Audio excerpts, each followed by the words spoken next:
Bonjour à tous, merci à vous d'être aussi nombreux aujourd'hui pour retracer ensemble un voyage. Un voyage dans le temps, en assembleur, que j'ai initié moi-même il y a plus de 5 ans et qui s'est terminé au début de cette année. Ce voyage, en fait, c'était un projet personnel durant lequel je me suis lancé dans la modification d'un jeu vidéo de l'époque, donc des années 90, et qui était donc codé en assembleur. Donc ce voyage a démarré en l'an 3 avant TechMeUp. TechMeUp qui est la communauté technique principale chez Soprasteria. Et vous voyez le petit dinosaure orange, c'est notre mascotte, notre identité visuelle, donc qui s'appelle TechRex. Vous allez le voir pas mal durant la présentation. Et donc 3 avant TechMeUp, elle a été fondée en 2021, on se trouve donc ici en 2018. Et donc mon voyage a commencé avec ce que j'appelle l'âge de pierre. Donc pour comprendre ce voyage, je vais tout d'abord vous parler de la Super Nintendo Entertainment System, la SNES. Donc c'est une console qui a été créée par Nintendo en 90, que vous voyez à l'écran. Donc vous voyez ces petites manettes, vous voyez ces petites cartouches. Et si on regarde un peu plus à l'intérieur, ce qui se trouve, on trouve des composants que vous connaissez certainement et qu'on trouve aussi dans les ordinateurs modernes. Un CPU qui va exécuter du code qui se trouve dans la ROM, la Read Only Memory, et qui va travailler avec de la RAM, la Random Access Memory. Il faut que je vous parle aussi du jeu. Sur quel jeu est-ce que j'ai travaillé durant ces 6 dernières années. Là, vous voyez la petite image du TechRex, ça veut dire qu'on va faire de la démo. Donc là, on va switcher sur mon émulateur, et je vais vous montrer tout de suite de quel jeu je veux parler. Donc il s'agit de Super Mario World, qui pareil a été créé en 90 par Nintendo. Donc là c'est un jeu où vous allez pouvoir vous déplacer, vous allez pouvoir sauter, vous allez sauter pour récupérer des pièces pour gagner des points, vous allez sauter pour taper la tête qu'on débloque, récupérer des champignons pour devenir plus fort. Mais attention, il y a des ennemis. Les ennemis, s'ils nous touchent en étant grand, on devient petit, on peut se venger en leur sautant dessus. Par contre, si on touche un ennemi en étant petit, on perd une vie. Donc c'est sur ce jeu que j'ai travaillé durant ces 6 dernières années, et puis on va se baser sur ce terrain de jeu-là pour la présentation. J'ai pris la liberté de faire quelques modifications en amont de la présentation. Tac, je vais charger l'autre jeu. Et donc là, on va plutôt incarner notre petit TechRex. Notre petit TechRex qui, pareil, va se déplacer, il va sauter, il va récupérer des pixels. Au lieu de récupérer des pièces, c'est notre monnaie chez TechMeUp pour gagner des goodies. Il va se taper la tête qu'on débloque, par contre il va récupérer des certifications pour devenir plus fort, quand même. Et il va se battre contre des pirates. Pirates informatiques, tout ça, j'avais pas forcément beaucoup plus d'inspiration que ça. Pareil, il va pouvoir le sauter dessus, et pareil, s'il les touche en étant petit, il perd une vie. Nickel. Et la stupeur, on fait un bond de 2 ans dans le temps déjà. Alors en fait, durant ces 2 premières années, c'est pas vraiment très intéressant que je vous parle de ce qui s'est passé durant ces 2 années, parce qu'en fait, j'ai fait principalement ce que je viens de vous montrer.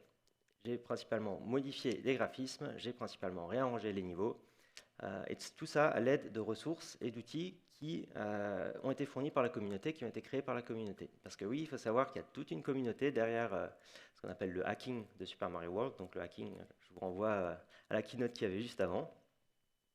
Et donc, ils fournissent plein de ressources, plein d'outils qui permettent déjà de faire ce genre de petites modifications basiques. Moi, par contre, je suis un développeur. Et je me suis dit, est-ce que je ne vais pas pouvoir apporter ma pierre à l'édifice? Est-ce que je ne vais pas pouvoir apporter quelque chose à la communauté? Et donc, c'est là que je me suis mis en tête, je vais apprendre l'assembleur et je vais essayer de faire mes propres modifications. Donc, c'est cette période-là qui démarre, que j'ai appelée modestement l'âge des découvertes. Là, on va passer par de la théorie, comme moi je suis passé par la théorie à ce moment-là. Donc accrochez-vous un peu, on va voir 3 concepts principaux. Tout d'abord, le code machine, le binaire et l'hexadécimal. Donc vous savez très certainement que les ordinateurs modernes comprennent du binaire, donc des 0 et des 1, et c'était le cas aussi pour la console, la Super Nintendo. Donc là, vous voyez les 0 et des 1, chaque caractère que vous voyez, que ce soit un 0 ou un 1, c'est ce qu'on appelle un bit. Si on les regroupe par 8, vous avez ce qu'on appelle un octet. Et finalement, une ROM, donc une ROM c'est un jeu de l'époque, en fait c'était entre 1 à 4 mégaoctets de code, de ressources. Donc 1 mégaoctet, c'est 1024 fois 1024 octets. Donc c'était pas plus que ça. Et donc, en fait, un octet, c'est des nombres qui sont écrits en binaire. Donc le binaire, là je ne vais pas rentrer dans les détails mathématiques de comment écrire les nombres entre le binaire et le décimal. Donc le décimal, c'est le système qu'on utilise couramment dans la vie de tous les jours, où on utilise 10 caractères pour écrire nos nombres, donc les de 0 à 9, vous les connaissez. En binaire, on n'utilise que 2 caractères pour écrire les nombres. Et on a aussi du coup l'hexadécimal, parce que nous, notre code, on ne va pas l'écrire en binaire directement, on va plutôt utiliser ce qu'on appelle l'hexadécimal. Là, par contre, on a 16 caractères possibles pour écrire nos nombres, donc de 0 à 9 comme le décimal, et de A à F pour les 6 caractères restants. Pourquoi est-ce qu'on va utiliser l'hexadécimal? Parce que là, je ne vous mets pas les règles de calcul entre les deux, mais je vais vous donner quelques exemples quand même. Vous allez voir qu'il y a une corrélation entre les deux. Là, si on a un octet à 0, on voit que ça donne 0 en hexadécimal. Voilà, c'est un peu logique. C'est 0 en décimal. Par contre, là où c'est un peu plus intéressant, c'est si on a 4 bits de droite qui sont à 1, vous voyez qu'en hexadécimal, ça nous donne 0f. 0f, f étant le caractère le plus grand possible en hexadécimal. Et donc, c'est 15 en décimal. Et si on fait plus 1 sur ce nombre, donc en binaire, vous voyez que tous les bits sont passés à 0, et puis on passe le prochain à gauche à 1. Et en fait, en hexadécimal, ce qui se passe, c'est que le f repasse à 0, et on ajoute une seizaine, en fait, comme on ajoute une dizaine. Donc le caractère à gauche passe à 1. Et donc c'est 16 en décimal. Et finalement, le nombre le plus grand qu'il est possible d'écrire sur un octet, donc que des 1, en fait, c'est ff en hexadécimal, les 2 caractères les plus grands. C'est 255 en décimal.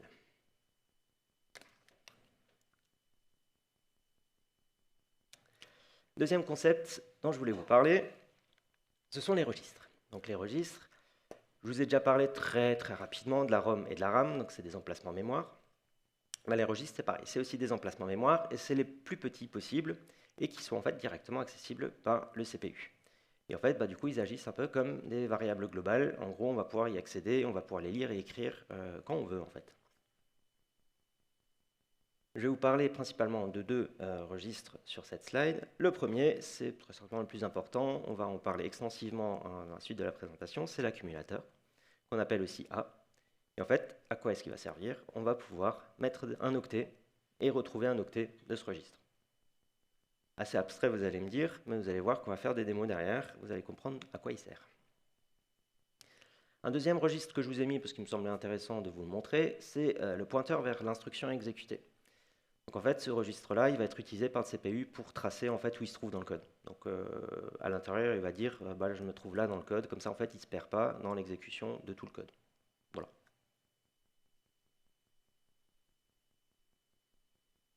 Et on passe déjà au troisième concept que je voulais vous montrer. C'est pas le plus compliqué, mais le plus long, donc accrochez-vous, c'est l'adressage mémoire. Vous avez une maison dans laquelle habite un octet, et TechRex aussi apparemment, mais vous avez un octet sur la façade, donc cet octet-là habite dans cette maison. Cette maison a comme adresse postale 00. Là, le petit dollar devant le 00, ça veut juste dire que c'est de l'hexadécimal, donc en fait c'est un octet 0. J'ai volontairement mis l'octet qui habite dans la maison en binaire et l'adresse de la maison en hexadécimal pour que vous voyez bien la différence. Donc voilà, on a une maison dans laquelle habite un octet, et cette maison a comme adresse postale 00. Mais des maisons, il n'y en a pas qu'une. Des maisons, il y en a plein. Des maisons, il y en a de 00 à FF, donc en tout 256 maisons possibles. Et toutes ces maisons, elles habitent dans une rue qui a comme adresse 00. Et là, vous me voyez venir, des rues, il n'y en a pas qu'une non plus. Des rues, il y en a de 00 à FF aussi, donc 256 rues possibles. Dans chacune de ces rues, il y a à chaque fois 256 maisons. Et pareil, si on regroupe ces rues par quartier, en fait, on va se retrouver, pareil, de 00 à FF quartier, donc 256 quartiers possibles. Et en fait, tout ça, cette ville, en fait, c'est toute la mémoire de la console, toute la mémoire de la Super Nintendo. Et ce qui nous donne, si on fait le calcul, 256 fois 256 fois 256 octets, qui nous donne 16 mégaoctets. Et en haut à droite, vous voyez comment on va pouvoir dire au CPU comment trouver les octets. Donc notre CPU, hein, c'est notre agent de déménagement qui va vouloir récupérer des octets dans une maison et les déplacer. Donc on va pouvoir lui donner une adresse de cette manière-là. Donc le 7E, la banque, c'est notre quartier. Donc il va aller chercher dans le quartier 7E. Dans la page, donc la rue 34, et il va aller chercher la maison F0 dans cette rue-là. Et c'est comme ça qu'il va pouvoir trouver l'octet qui se trouve dans cette maison. Il est temps qu'on parle d'assembleur. Alors je vous ai menti depuis le début. Voilà, désolé, hein, si vous êtes venu, vous pouvez partir si vous voulez. Mais l'assembleur, ce n'est pas un langage. On parle plutôt de langage d'assemblage. Pourquoi est-ce qu'on parle de langage d'assemblage? En fait, l'assembleur, c'est tellement proche du hardware, du matériel.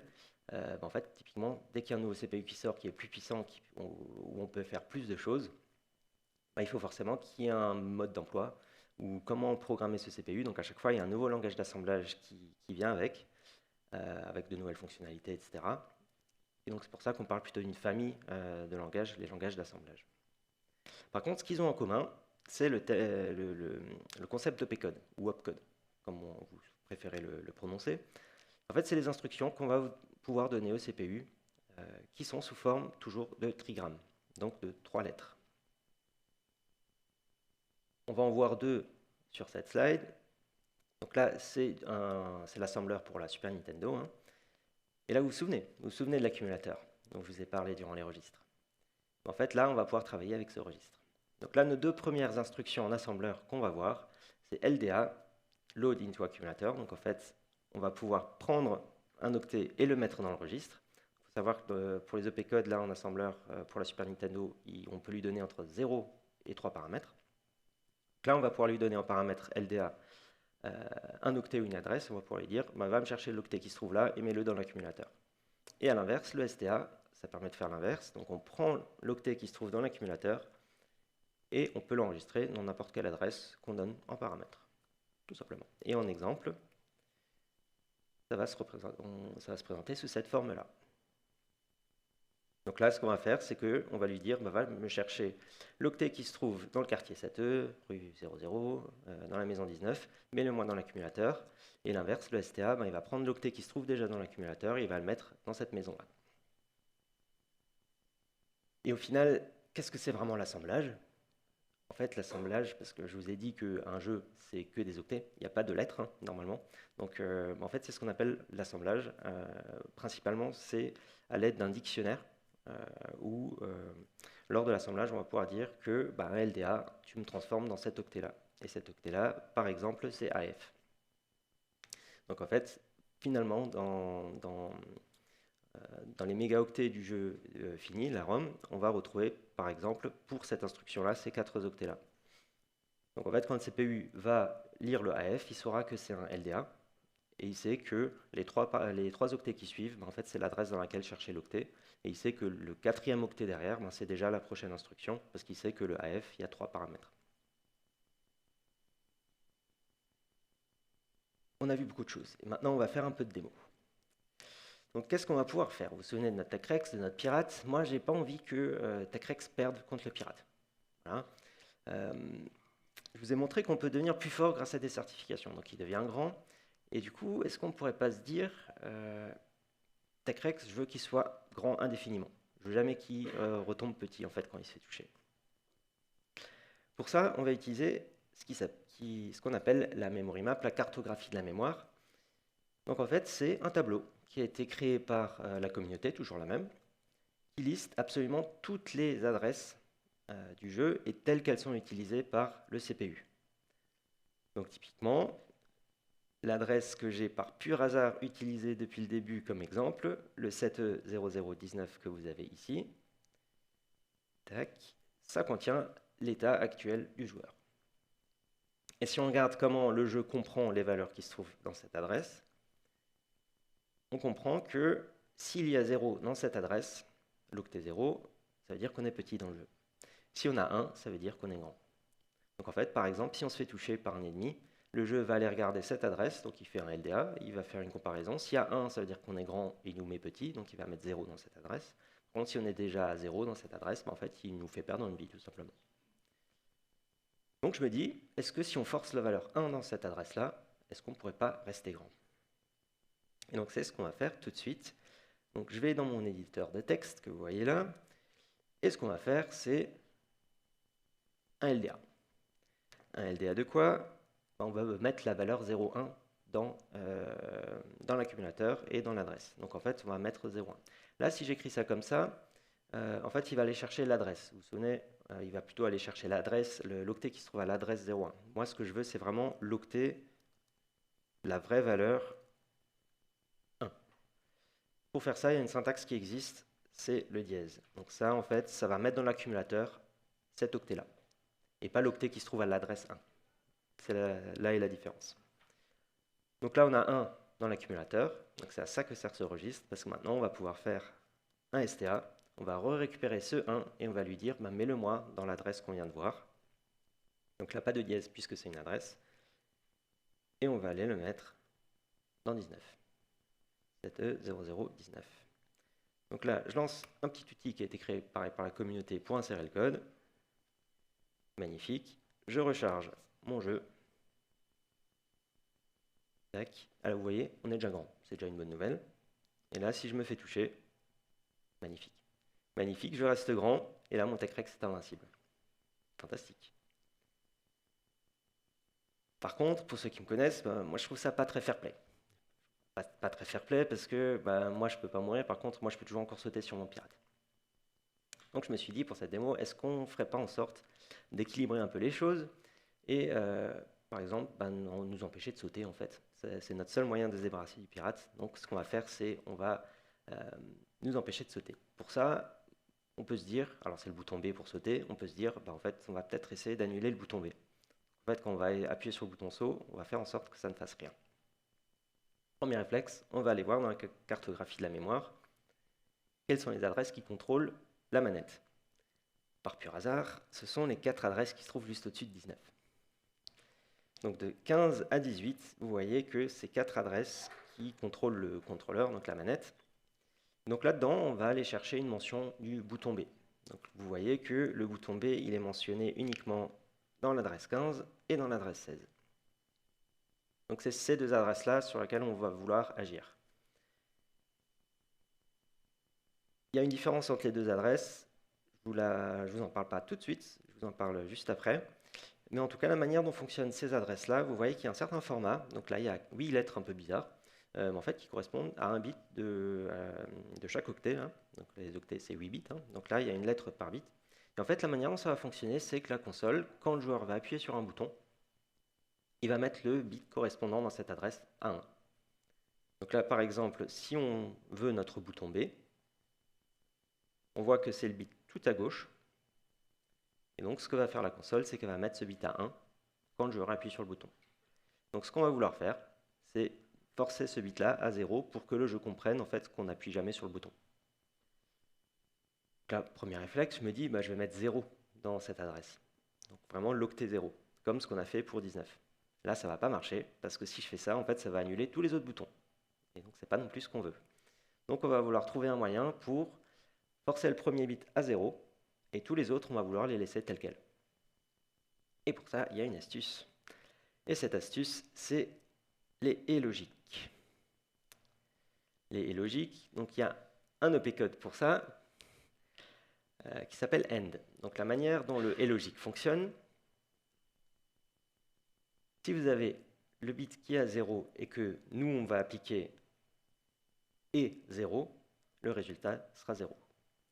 Si on a un bit d'origine à 1, donc si on a appuyé sur le bouton, et que nous, on applique toujours encore 0, le résultat sera aussi 0. Donc on voit que si nous, on applique 0, un et logique à 0, on aura toujours 0 en résultat.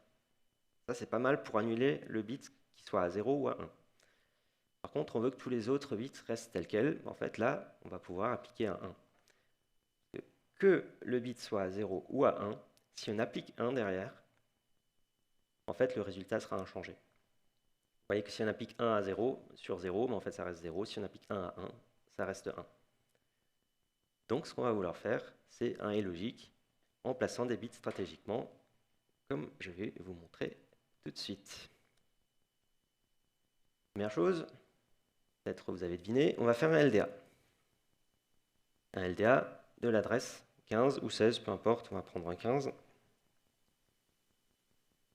Voilà, donc là, on va récupérer les boutons sur lesquels a appuyé le joueur et on va le mettre dans l'accumulateur. Le logique, il va appliquer le logique sur l'octet qui se trouve dans l'accumulateur. Donc là, on va utiliser le nouvel opcode end et on va lui appliquer une valeur. Donc c'est les bits sur lesquels on va appliquer. Là, je vous dis, la valeur qu'on va mettre, c'est cette f. Cette f, si je vous traduis en octet, c'est cet octet-là. Et donc là, si je vous donne un exemple, si par exemple, dans l'adresse 15, on avait l'octet suivant, donc le joueur appuie sur le bouton B, donc vous vous souvenez, c'est le premier bit tout à gauche, et que derrière, il a appuyé sur d'autres boutons, on s'en fiche un peu quel bouton il a appuyé. Si on fait la comparaison, donc c'est une comparaison bit par bit, tac, vous vous souvenez, si on applique 0, ça va forcer le bit à 0. Donc en fait, là, on aura toujours la valeur 0, qu'il a appuyé ou non sur le bouton. Et vous vous souvenez, si on applique 1, en fait, le résultat d'origine est inchangé. Donc en fait, on va retrouver nos bits qu'on avait dans l'adresse. Et donc c'est exactement ce qu'on voulait faire. On a annulé le bouton B et puis tous les autres boutons sont inchangés. Et donc le logique, ce qu'il fait, il va directement modifier la valeur qui se trouve dans l'accumulateur. Donc là, maintenant qu'on a nos nouveaux boutons qui sont dans l'accumulateur, on va pouvoir utiliser un STA pour réenregistrer dans 15 et dans 16 l'octet. On va le mettre dans les deux pour être sûr que ça fonctionne. Et voilà. Après avoir fait ça, je réinsère mon code et on va voir tout de suite si ça a fonctionné ou non. Là, on n'en aura plus besoin, vous inquiétez pas. Je recharge mon jeu. Et là, il va falloir que vous me fassiez confiance. J'appuie comme un fou sur le bouton B. Vous l'entendez peut-être, mais j'arrive plus à sauter.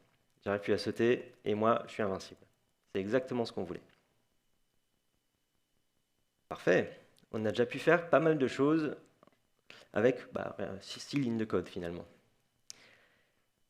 Est-ce qu'on a compris ce qu'on a fait? Alors moi oui, mais pas forcément. Et j'étais pareil à l'époque. Je savais que ça fonctionnait, je savais que je pouvais faire ça pour agir sur le jeu, mais je n'ai pas compris ce que j'ai fait. Comment est-ce que j'ai inséré le code? Je ne sais pas. Et en fait, c'est à ce moment-là que j'ai commencé à me poser ces questions-là. J'ai essayé de comprendre, donc l'an 0, donc c'est 2021, à essayer de comprendre comment ça fonctionne un peu plus en profondeur. Et donc, c'est ce que j'ai appelé load moderne. Et là, accrochez-vous, c'est la slide la plus compliquée, mais c'est la plus intéressante.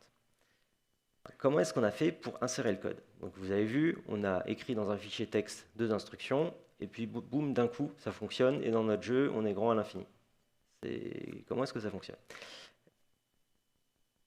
Pour insérer le code, vous avez le code tout à droite. Ça ressemble beaucoup à ce qu'on a écrit. Ce n'est pas exactement ce qu'on a écrit, mais ça ressemble beaucoup. Nous, on va vouloir l'insérer dans le code du jeu d'origine. Ce code-là, je vous donne un exemple. Donc la routine d'exécution. Donc une routine, c'est du code qui peut être exécuté. Ça ressemble beaucoup aux méthodes et aux fonctions modernes que vous avez dans les langages modernes. Donc en fait, c'est du code qui peut être exécuté. Pourquoi réexécuter? Parce qu'en fait, il faut savoir que la console, elle tourne à 60 frames par seconde. Donc en gros, toutes les secondes, tout votre code, tout le code du jeu sera exécuté 60 fois. Et donc là, j'ai mis un exemple, donc j'ai mis une routine d'exécution du niveau. Donc c'est 100 octets qui seront exécutés toutes les frames, donc 60 fois par seconde. Alors 100 octets, je l'ai inventé, hein. Je pense que c'est beaucoup plus. Donc on imagine qu'il y a 78 octets de code, pareil, je l'ai inventé.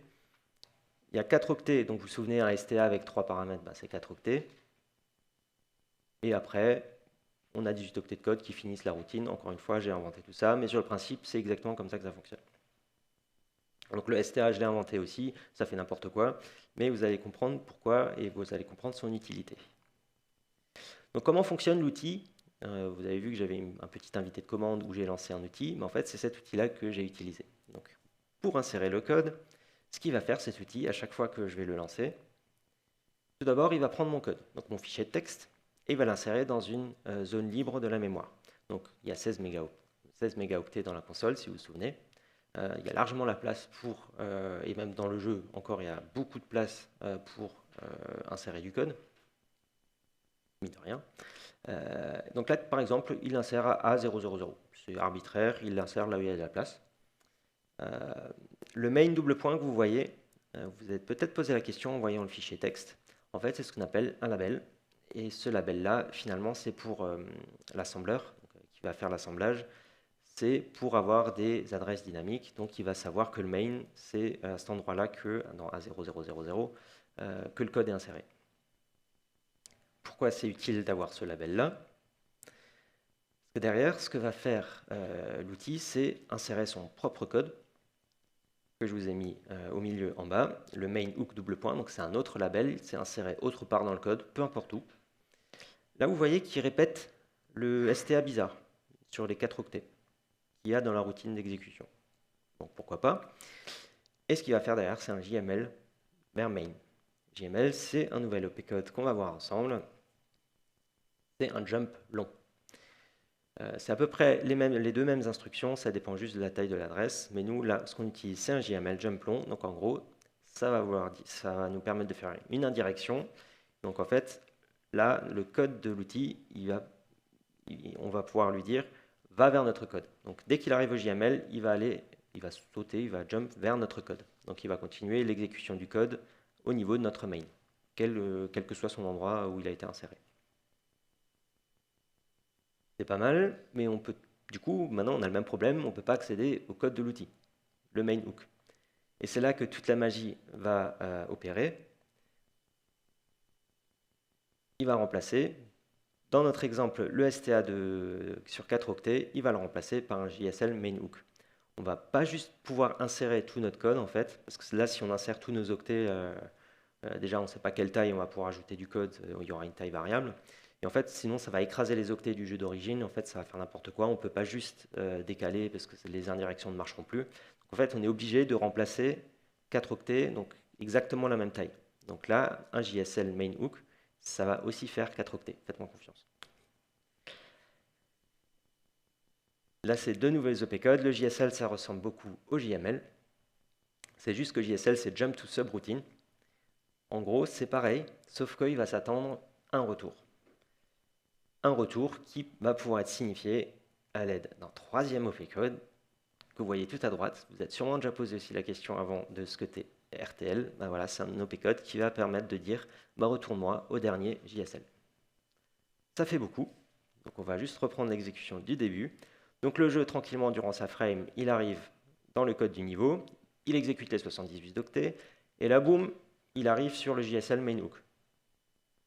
Du coup, il va aller vers le code de l'outil. Il a répété le STA. Donc là, vous comprenez pourquoi on a répété le STA. C'est pour ne pas perdre celui-là qu'on a remplacé. Puisque sinon, dans le jeu d'origine, on perd des choses et puis ça ne marchera plus. Et ensuite, il fait le JML main vers notre code. Et en fait, là, on a la liberté d'insérer, de modifier, de faire tout notre code comme on veut. Parce que c'est un emplacement libre dans la mémoire. Et finalement, on arrive au RTL. RTL qui va lui dire retourne-moi au dernier JSL.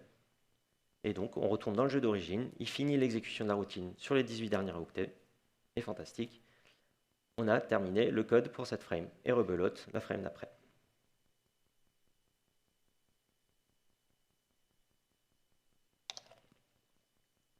J'ai compris autre chose aussi à ce moment-là. C'est le fonctionnement de la pile, ou qu'on appelle encore stack. Donc Stack Overflow, là, vous en avez sûrement entendu parler. Ça fonctionne pareil sur nos ordinateurs modernes. En fait, c'est un emplacement dans la RAM, donc dans la mémoire, où on va pouvoir empiler, donc mettre des octets sur une pile et les dépiler. Donc on va pouvoir mettre un octet dessus et puis on va pouvoir récupérer le dernier octet qu'on a ajouté. Et ça fonctionne via un autre registre qui ressemble beaucoup au pointeur vers instruction à exécuter. C'est le pointeur vers l'élément courant de la pile. Donc à chaque fois que nous, on va ajouter un octet sur cette pile, le registre, il va l'incrémenter. Il saura que le nouvel élément de la pile, tout en haut de la pile, c'est celui-là. Et quand on va dépiler l'octet, il va décrémenter, pareil, dans le registre. Donc pour interagir avec cette pile, on a deux autres opcodes. Donc là, vous voyez qu'il y en a tout plein qui permettent de faire tout plein de choses. Le PHA, qui va prendre l'octet qui se trouve dans l'accumulateur et qui va le mettre sur la pile. Et l'inverse, le PLA, qui va dépiler le dernier octet qui avait été mis sur la pile et qui va le mettre dans l'accumulateur. Un peu abstrait, à quoi est-ce que ça sert? Je vous donne un exemple de à quoi ça sert. C'est comme ça que fonctionnent nos JSL, nos RTL. En fait, quand on est arrivé sur le JSL, ce qu'il va faire, finalement, c'est juste un jump, mais il va faire une opération en plus. Il va empiler 3 octets sur la pile. C'est les 3 octets de l'adresse où il se trouve au moment du JSL. Ensuite, il peut y avoir plein d'exécutions de code, il peut y avoir d'autres octets empilés, dépilés. Donc là, c'est super important de bien gérer la pile pour ne pas être déphasé. Parce qu'en fait, quand il va arriver sur un RTL, tout ce que fait le RTL, pareil, c'est un jump. Mais lui, à l'inverse, il va prendre les 3 derniers octets qui sont sur la pile et il va juste faire un jump vers cette adresse-là.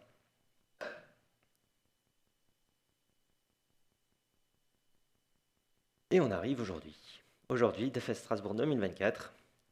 Donc là, on a compris plein de choses. J'avais compris plein de choses là durant cette période. Et en fait, c'est durant ces quelques années où je me suis vraiment amusé. J'ai vraiment pu... En fait, je savais ce que je faisais, ce qui est une bonne chose souvent. Et je pouvais vraiment faire tout ce que je voulais. Mais vraiment, littéralement, tout ce qu'on veut. Là, la seule limite, c'est un peu la machine quand même. Mais c'est beaucoup de la limite, c'est l'imagination, pardon. Et donc, c'est pour ça que j'ai appelé cette période-là l'ère moderne, l'ère contemporaine, pardon. Et donc, on va finir sur de la démo. Donc là, on a le statu quo. On ne peut pas se débarrasser du pirate, et lui non plus. Donc, on va essayer de s'inventer un nouveau moyen de tuer le pirate. Un moyen qui n'existe pas dans le jeu d'origine, dans un jeu Mario. Ce que je vous propose, c'est un projectile. Donc, j'ai codé en avance de phase, parce que ça prend quelques centaines de lignes quand même en assembleur, un sprite. Un sprite, en fait, c'est un objet que la console... c'est ce qu'on affiche à l'écran, et c'est du code qui est exécuté toutes les frames. Typiquement, notre TechRex et le pirate, c'est un sprite. Donc on va vouloir lui dire, ce sprite-là, je l'ai déjà inséré, on va vouloir lui dire, spawn-moi ce sprite, donc affiche-moi en fait ce sprite et exécute son code, toutes les frames. Donc c'est ce que nous, on va vouloir faire là. Et ce que je vous propose, c'est qu'on réutilise le fameux bouton B. Parce qu'on l'a annulé, mais est-ce qu'on ne va pas pouvoir l'utiliser pour autre chose? Eh bien si, au lieu de sauter, on va faire en sorte qu'il va tirer mon projectile. Réflexe, on va aller voir la cartographie de la mémoire. Donc si on reprend nos deux adresses qui gèrent le bouton B, vous voyez 15 et 16. Là, je vais vous expliquer la différence entre les deux. Le 15, c'est le bouton sur lequel on est en train d'appuyer. Donc en fait, la console elle va mettre le bit qui correspond au bouton A1, toutes les frames durant lesquelles on appuie sur le bouton.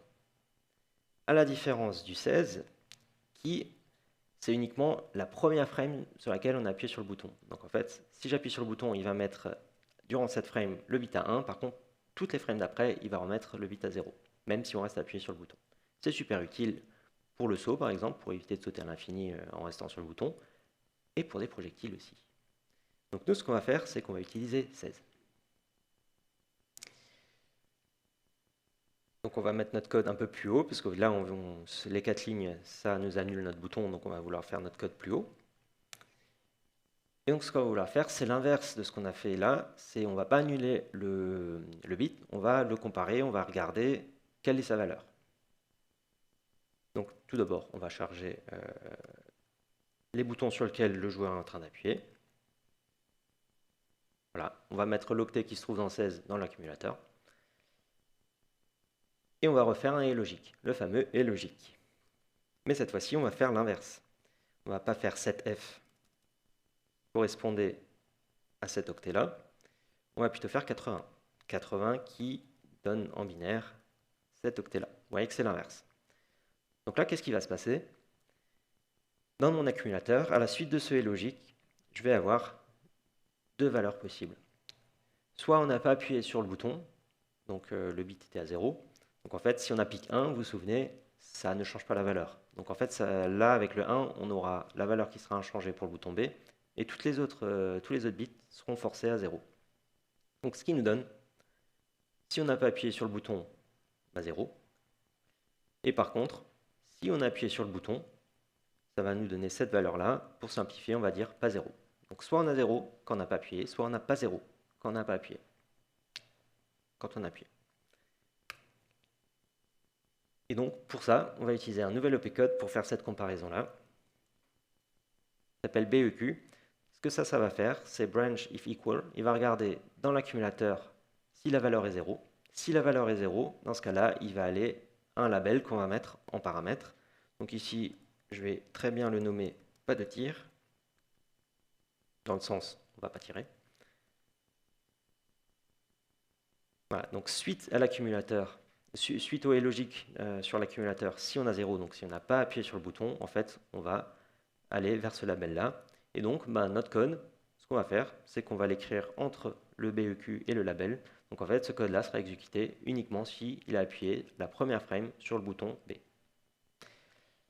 Et donc là, pour spawner notre sprite, ce qu'on va faire, c'est qu'on va utiliser une routine qui s'appelle spawnSprite. Donc en fait, c'est une routine qui a été créée par la communauté, qui reprend la routine. Donc une routine, je vous rappelle, c'est une fonction ou une méthode de nos langages modernes, qui va spawner un sprite. Voilà, le jeu d'origine le fait déjà, on ne va pas réinventer la roue. Et ce qu'on va faire, c'est qu'on va passer 0, on va mettre 0 dans l'accumulateur, donc ça, en fait, ça va mettre l'octet 0 dans l'accumulateur. Et en fait, en regardant dans la documentation, oui, il y a de la documentation qui a été créée par la communauté pour cette routine-là, ils nous disent, en fait, passez en paramètres, donc mettez dans l'accumulateur l'index du sprite que vous voulez afficher. Donc moi, quand je l'ai inséré, j'avais mis à l'index 0, parce que j'en ai qu'un seul à insérer. Et donc vous voyez que même en assembler, il y a possibilité de collaborer, donc avec des routines qui sont codées par d'autres personnes, et donc il y a de la documentation, on peut passer en paramètres des valeurs, et finalement, derrière, c'est comme ça aussi que nos langages modernes fonctionnent, c'est de cette manière-là, grâce au registre et à la pile notamment aussi. Et bien on a notre code. Donc là, je vais l'exécuter. Là, juste rapidement, pourquoi est-ce que je n'ai pas écrit mon code là de spawnSprite directement? Parce que le code est exécuté toutes les frames. Donc là, si je l'avais mis en dehors du BEQ, ça aurait spawné 60 sprites par seconde, ce qui n'est pas du tout ce qu'on veut. Nous, on veut uniquement qu'on appuie sur le bouton B. Donc là, j'ai réexécuté mon code. Et là, vous allez voir le duel final avec notre TechRex qui va se battre contre le pirate. Et je vais pouvoir tirer sur mon pirate à coups de craft, de TDD, de wasp, et gagner contre mon pirate. Et fantastique, j'ai fini le jeu. Et donc, merci, je m'appelle Nicolas Groman.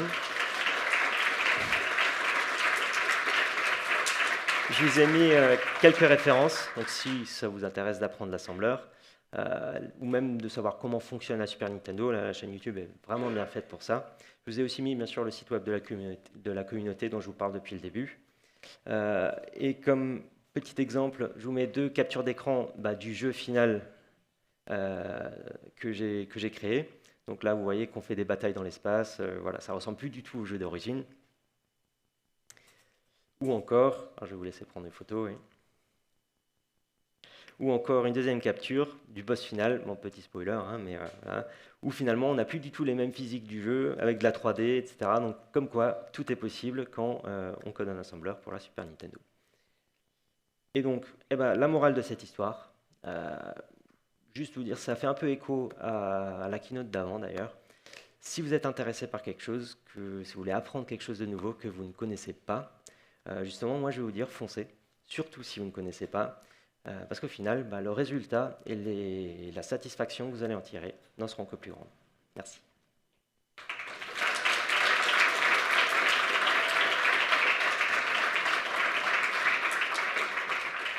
Je pense qu'on a peut-être le temps pour 1 ou 2 questions, et sinon, vous pouvez venir me voir par la suite, je suis là toute la journée.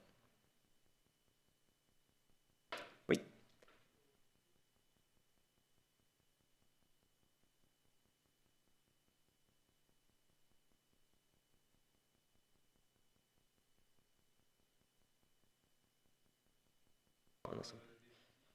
Ouais. Alors, combien de temps ça m'a pris au début pour avoir la première modification en assembleur, la première modification visuelle? C'est exactement comme je vous l'ai montré là. C'est avec 2 lignes, juste avec un tutoriel qui a été créé par quelqu'un de la communauté. Il nous dit, mettez 1 dans cette valeur-là. C'est vraiment, littéralement, comme ça que commence le tutoriel. Et vous voyez tout de suite la différence. Et c'est vraiment comme ça qu'on a vu le premier impact. Après, derrière, c'est surtout de la recherche, parce qu'après, on va vouloir faire d'autres choses. Et on n'a pas forcément, dans la communauté, on n'a pas forcément dans le forum, ils ne vous disent pas forcément, si vous voulez faire ça, changez cette valeur-là, dans cette adresse-là. Donc c'est là qu'il faut chercher dans la cartographie, c'est là que ça commence à avoir un peu plus de recherche. Mais c'est venu assez rapidement, même pour les nouvelles choses que je voulais faire.